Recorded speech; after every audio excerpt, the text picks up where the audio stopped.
Assalamu alaikum. Just a warning before I start. This will be a short class, so do not sleep. Okay, you will not have your full sleep today. And if any of your friends is, habitual of coming late, ask them to come now. Inshallah.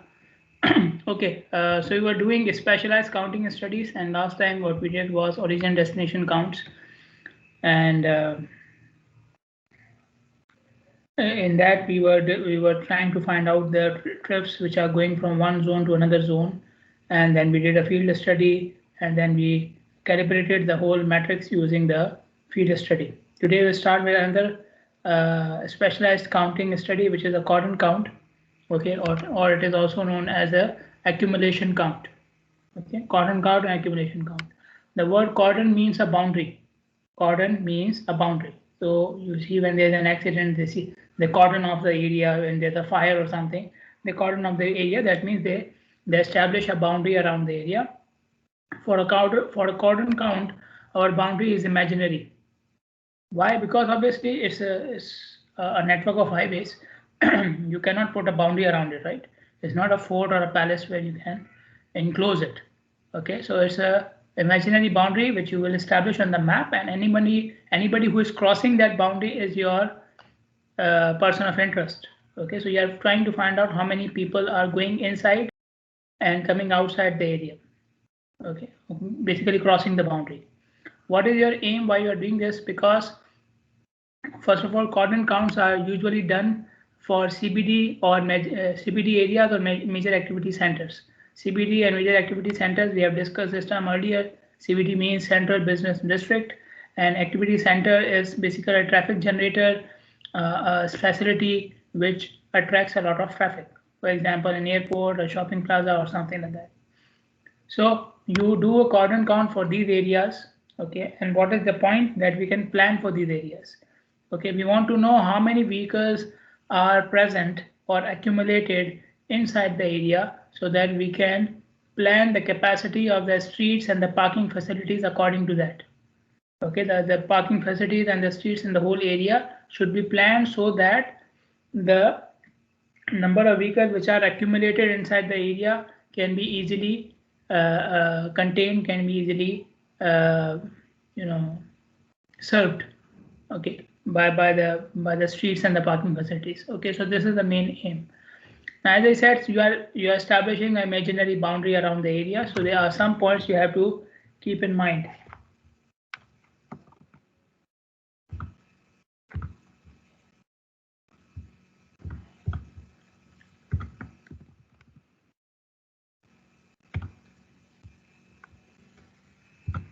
Okay, these points are as follows. First of all, the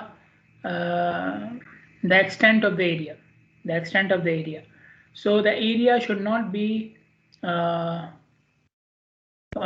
the area which you are putting inside the boundary should be large enough that it covers the whole area of interest. For example, it can be the educational area.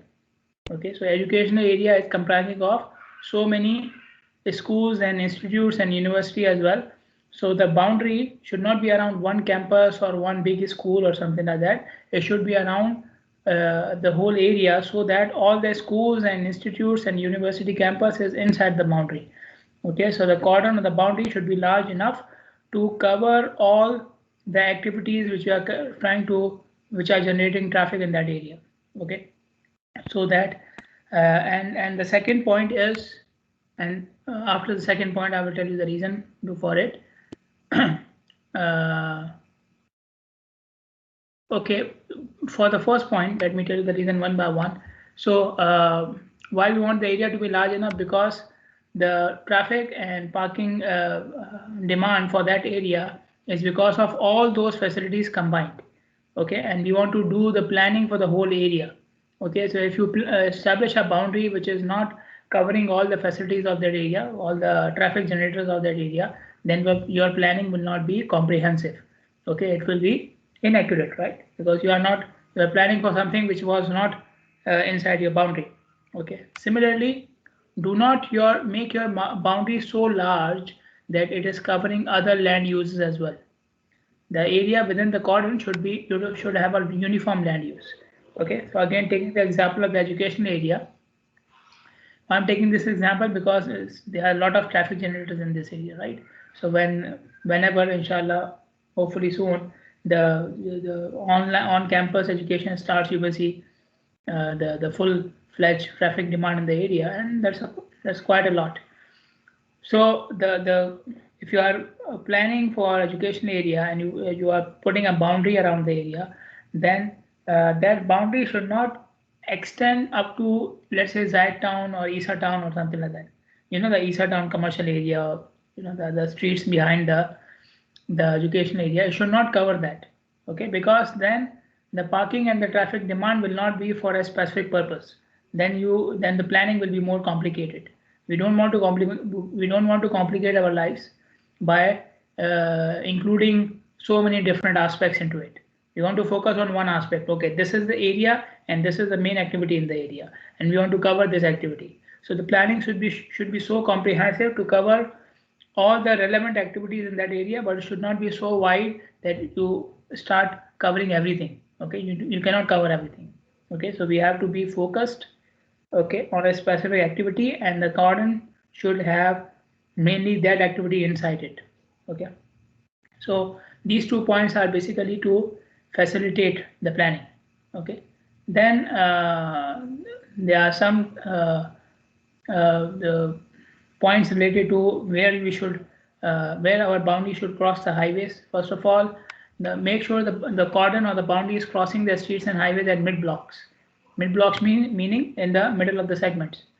Do not cross at the intersections. Do not cross at the intersections. Why? Because at the intersections you have turnings. So intersection count will be difficult and you do not know whether the vehicle is going out of the area or not. At the mid block, there is only straight movement, no turning. So either the vehicle will go straight out of the boundary or come straight into the boundary. Okay, there is no turning.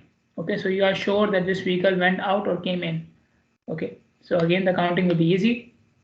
Secondly, if there is a natural or a manufactured barrier around the boundary, already existing barrier, okay, we are not putting any barrier ourselves. If there is already a barrier around the area, make it part of your boundary. Make it part of your boundary. For example, this is your area. Okay, and on this side of the area you have a river. Okay, now river is a barrier. You cannot cross the river from any point. You have to provide a link to cross the river, right? So this river, the boundary should go along this river. The boundary should go along this river so that the crossing points across the boundary will be minimized. So let's say this is my boundary, and in this part of the river there is no bridge. So that means what? From this part of the river you cannot cross. From this part of the cordon you cannot cross. So the point at which you have to take the data will not be from this part. So this whole boundary is not needed to be counted. This whole part of the boundary is not needed to be observed. So your work becomes easier and less. Okay. Other examples of such barriers can be a railway line, a railroad. Again, for a railroad, you need a specific crossing point, and that crossing point will not be from anywhere. It will be at suitable locations, and these locations will be very limited. Okay, so why we are doing this? Why we are making the barriers as part of the boundary, the existing barriers, so that the number of crossing points are minimized. Okay, the number of crossing points are minimized because these barriers and boundaries do not have too many crossing points. So we want to limit the number of points at which we will take our data. Okay, so if these barriers are part of the boundary, then there will be, you know, the number of crossing points will be less. Okay. So this is a cordon or accumulation count study example. So first of all, they started at 4 a.m. Okay, so then you have to get up early. If you do want to do a cordon count, you have to get up early, and then you pray Fajr, and then you go on with your business, right? So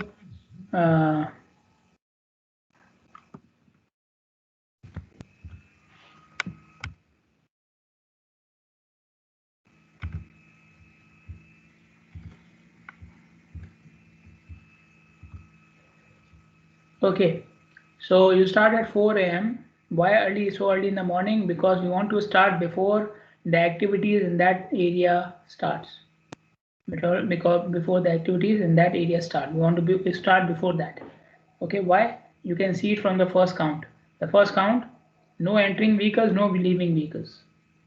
Okay, so you had observers who were counting number of vehicles entering and leaving, and these observers did not count anything from 4 to 5 a.m. Okay, why this is necessary? Because we are doing this. You see, still there is some accumulation. What is this now? These are the vehicles which are already present inside the area, and these vehicles will be in the parking lots. Vehicles will be in the parking lot spaces, so they are easier to count, and you want this initial accumulation. Okay, so if you start late and the vehicles are already entering and leaving, then you cannot have this number accurately. Okay, so from 4 to 5 a.m. we just place maybe one or two observers at each point entering and leaving, but we know that there will not be too many vehicles who will enter and leave at this in this time period because it's so early. Okay, so you can easily count the number of vehicles inside the area, and you know that this count will be very accurate. Even if one or two vehicles enter or leave, it will not change your count too much. Okay, so even if you don't have any observers, you can still be sure that this count is very accurate. Okay, so for the first thing is in the first hour should be before the start of the activities, and in that first hour you count number of vehicles which are present in the area. Okay, then you can see for each hour they have given, so you don't have to do this count for every hour. This is only done for the first hour. Okay, then in the next hour just count number of vehicles entering and leaving. Okay, so 250 were already in the area, 100 more entered, so 250 plus 100, 350, and 20 left. Okay, so minus 20, so the number of vehicles inside the area is now 330. In the next hour 150 came, so 330 plus 150 inside the area, minus 40 who left, so the total is 440. Okay, so these are the accumulation counts. So you take the vehicles in the area plus entering minus leaving. Okay, you will have the accumulation inside the area. So you can see it started from 5 a.m. and then it continued till the afternoon. In the afternoon for 3 or 4 hours it was almost the same value almost, and then started to decrease, and then at 5 p.m. it became almost as the initial value. Okay, so that this is again an indication that you ended your study when there was the end of activities in the area, which is again what we should do. So start before the start of the activities and end after the business hours. Okay, so that the initial and the final counts are almost equal. Okay, then you can plot them to find out which hours have the highest count, the highest accumulation count. Now this is not for the previous example, it's for any example. Okay, there's not the graph for the previous table, just a sample. Now you can see here in this graph there are three curves, one for all vehicles, one for only cars, automobiles, and the one for trucks. Now you can, so that means they counted automobiles and trucks separately. Why do you do that? You do that because maybe you feel that in that area a particular type of vehicle is causing more congestion, or a particular type of vehicle should be given more attention. For example, in industrial areas, trucks should be given more attention.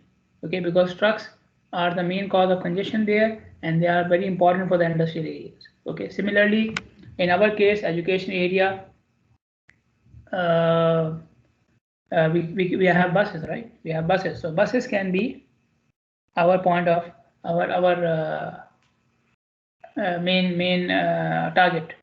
Okay, so you can have a separate count for buses.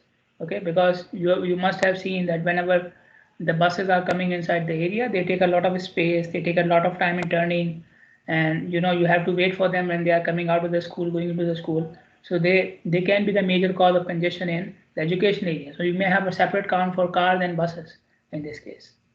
Okay, so Cordon counts can be taken separately for different types of vehicles if you feel that they have the cause of congestion. Then this is a cordon count for diplomatic area. It was taken in 2018 by a senior design student project group. Okay, so they started at 8 a.m. Okay, they say they went there before 8 a.m. but I doubt it. Okay, usually you guys do not want to wake up early. So anyways, they said okay, 8 a.m. is the start of the business hour, so we will We did it. We found the count accumulated inside the area, which is 48. Okay, so till 8, no vehicles arrived, no vehicles departed. So I think it is 7 to 8 and 48 vehicles inside the area. Then 8 to 9, these are the arrivals and departures, and 48 plus 409 was for 427, will give you this 30. Okay, then 30 plus 714 minus 689 will give you this 55. Okay, so this is a sample from the diplomatic area, and this is the graph which they plotted from 8 to 12. Okay. Now this is a graphical representation of the crossing of the cordon counts. Okay, so the dotted line is the cordon, the imaginary boundary, and the other lines are the streets and roads. So the thin lines are the streets. So these are the vertical and the horizontal lines mainly. Thin vertical and horizontal lines are the small streets, and you can see most of them are one way. So you either see a count coming in or a count going out. You don't see both directions. Okay, so they may be local streets. Okay, so they have put an arrow here. They have written that whether the count is for coming out or going in. Okay, just to facilitate us, and they have given the number here as well. Again, this is this vertical line, and these diagonal lines seem like the major highways. So you can see the number is higher, and the count is for both sides. Okay, and again they have mentioned it is coming in or going out, and they have done it with the arrow. They have mentioned the numbers. Okay, so the figure is self-explanatory, I think. Okay, and these counts were taken for 24 hours, so all these numbers are for 24 hours, and the total is given here. Okay, and accumulation at the end of the day is given here. So at the end of the day, 1,267 vehicles were still inside the area. They were accumulated inside the area. Okay. Then the next type of study is a screenline count. A screenline is a barrier which between two mediums or two areas. Screenline is a barrier between two mediums or two areas. You must have heard the word screening. Screening at the airports especially. Right? They screen for your luggage. They screen for you. They search you. They screen you. They put you through that sensor. Okay, there is known as screening, because so that sensor or the airport is basically the screen line which is allowing you from outside the country to inside the country, or vice versa. And you may say the airport itself is inside the country, but this is just a terminology. Okay, so a screen line is something, a barrier between two mediums or between two areas, and you cross, when you cross the screen line, you cross the medium, or if you cross the area, from you go from one area to the other area. Okay, so the windows are also a sort of a screen line. The house windows, the car windows are also sort of a screen line. The glass windows or the shields, whatever you have, also sort of a screen line. So again, these screen lines will be made on the, or will be marked on the map, right? They will not be a physical barrier. If it's a physical barrier, nobody will cross, right? And again, the points which we discussed for the cordon counts must also be taken into account for the screen line as well. Okay, so if you have a screen line, make it on the mid blocks, in the middle of the segments. Don't make it at the intersections. If you have any natural or manufactured barriers, okay, in between the two areas, make it part of your screen line again, so that we don't have too many crossing points. I have an example here. See, so this is a river. Okay, now in this example, you can see that the screen line doesn't need to be a straight line. The screen line doesn't need to be straight. Okay, the screen line is made along the river. The river itself is a screen line. Okay, so you can see it is changing direction, and then it is going completely in the perpendicular direction, right? So this is fine. This is fine. Okay, but making the screen line as a river, you have limited your number of crossing points, so your data collection points are now reduced. Okay, so that was the main aim here. Now a screen line has two zones, two areas, right? One on each side of the boundary. So a screen line is like a origin destination study with two areas. It's like a origin destination with two areas. So in the previous examples which we did on Tuesday, there were four zones, right? Four areas, and we saw the whole process. First of all, you had to do some interviews or some surveys to find out the sample of the origin and destination counts for the people, and then you do a field study to do what? You do a field study to find out the to calibrate the table, okay, make it accurate.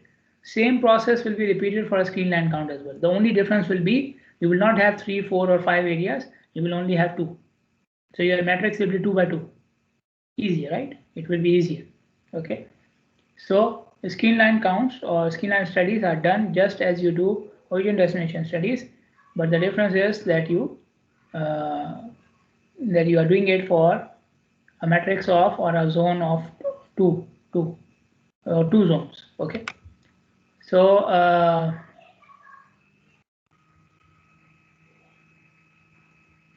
you may have to do some home interview surveys. Okay, and again I told you in the previous lecture that these surveys, whatever type of surveys you are doing, will just give you a sample, and then you have to collect some field data to make the sample equal to the actual number of crossings. Okay, so basically we are trying to find out or predict the people crossing the screen line. Okay, this is our aim. We want to find out the actual number of crossings as well as predict it. Okay, so I already showed you this figure here. So this is basically the chart which is showing you the screen line count. Okay, so you can see there's a white line here, then there's a shaded area here, and then there is this black line here. So the black line is basically the ground survey, the field survey.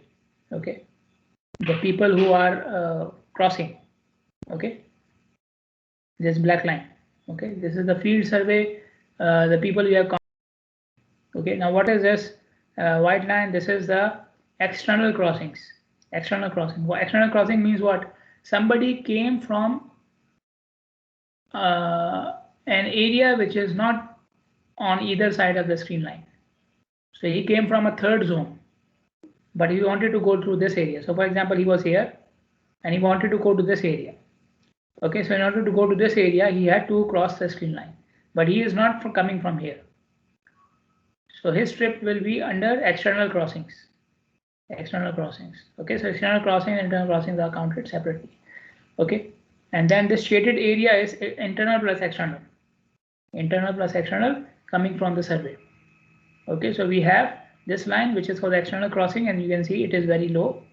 Okay, and then we have the field survey, which is obviously showing the exact number, which will be very high, and then we have the internal crossings from the survey, which is less than the field survey, but it is still very high. Okay, so internal crossing will be who came from this area went to this area, or vice versa. Okay, and external will be who came from a third area and went into one of these areas. Okay, that will be external crossing. Okay, so this is a sort of a graph you can plot here, and this is according again on the x-axis you have time, so you can estimate crossings at different times of the day. Okay, now we have a very good example for the King Fahd Causeway. Okay, King Fahd Causeway is basically, if you take the count of King Fahd Causeway, it will be the screen line count between Saudi Arabia and Bahrain, right? The count of vehicles at King Fahd Causeway will be the screen line count between Saudi Arabia and Bahrain. Now, what is the screen line between Saudi Arabia and Bahrain? Remember, screen line is a barrier. Screen line is a barrier, not so. Causeway is not the barrier. Causeway is the link from where you cross. Okay, I'm trying to explain it because some student made this mistake in the previous semester, and she was arguing with me for a long time. Okay, and that too online. So C is the barrier. C is the barrier. The barrier between Saudi Arabia and Bahrain is a C. Okay, the C. Okay, that is the screen line. That is the barrier. And King Fahd Causeway is the connection, the crossing point. Okay. So King Fahd Causeway Authority and Ministry of Transportation in Bahrain and Saudi Arabia, they take these screen line counts on daily basis. Okay, I have the data from so many years now. One of my student groups are working right now on King Fahd Causeway project, and they have collected data for so many years. Okay, so that data is basically the screen line count. Okay, so now we have an example as well why we should do the screen line count. You can see, okay, from this count you can plan what we need in future and so on. So that's an example of a screen line count. Like I said, we have finished now. And if you have any questions, you can ask me. Otherwise, I will go for the attendance. Dua Ravi, Amna Muhammad, Muhammad Usama. Dua Ravi, Amna Muhammad, Muhammad Usama. Usama is here. Amal Abdullah, Muhammad Noman, Ali Muhammad. Amal Abdullah, Muhammad Noman, Ali Muhammad. Ali is here, Amal is here.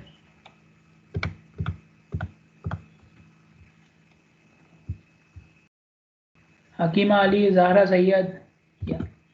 Hakima Ali and Zahra Sayyed. Amna is here and Zahra is here. Okay, Zahra.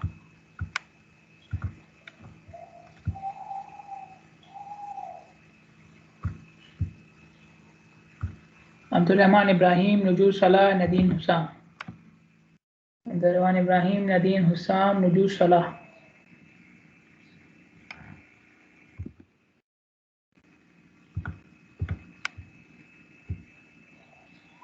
Zahra Riyad, Abu Bakr Ghani, Zainab Ali Ahmad. Zahra Riyad, Abu Bakr Ghani, Zainab Ali Ahmad.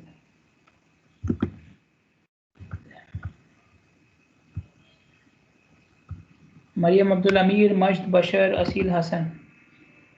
Maryam Abdul Amir, Majd Bashar, Asil Hassan.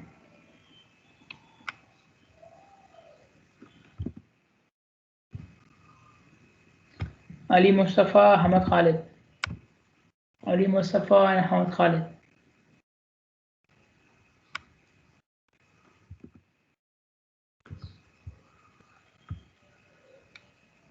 Abdullah Usamuddin, Latifa Ahmad, Fatma Abdali.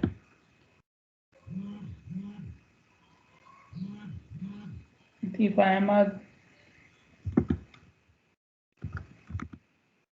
Mark Maryam.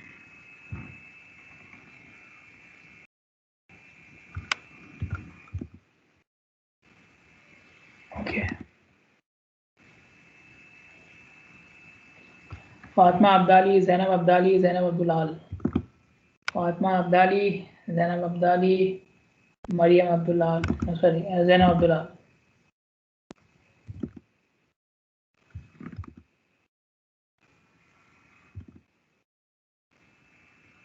Ala Salman. Okay, Isra is here. Ali Abdul Razak. Ala Salman and Ali Abdul Razak.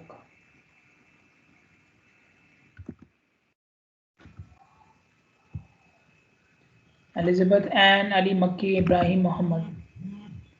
Elizabeth Ann, Ali Makki, Ibrahim Muhammad.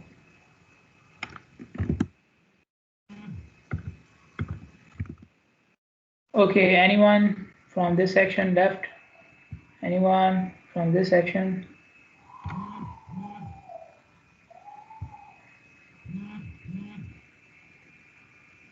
Asil is here.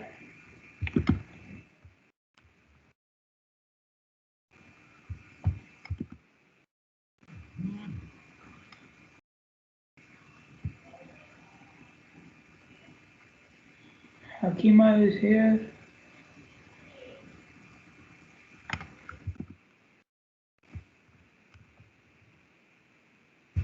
Okay, I'm going to section 1 now.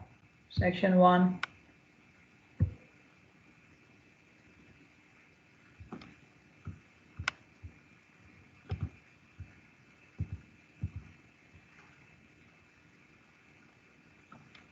Aisha and Ahmad Majid. Anybody else from section 1?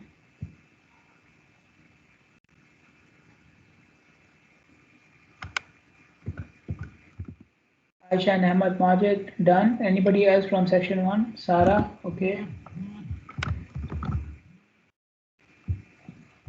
Sarah, Maryam.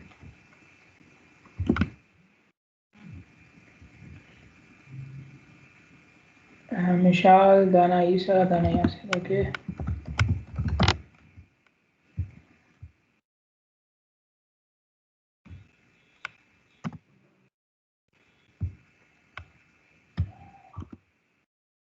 Ahmad Amin.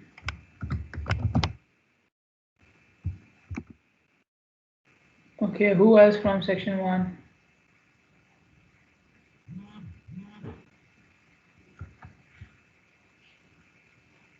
Anybody else from section 1? Huda.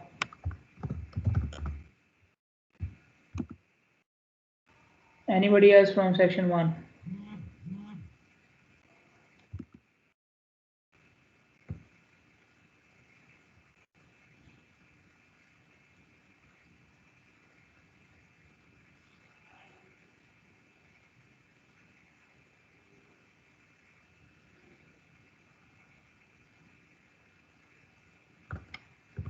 Okay, Mariam is done. Okay, somebody left from section 2.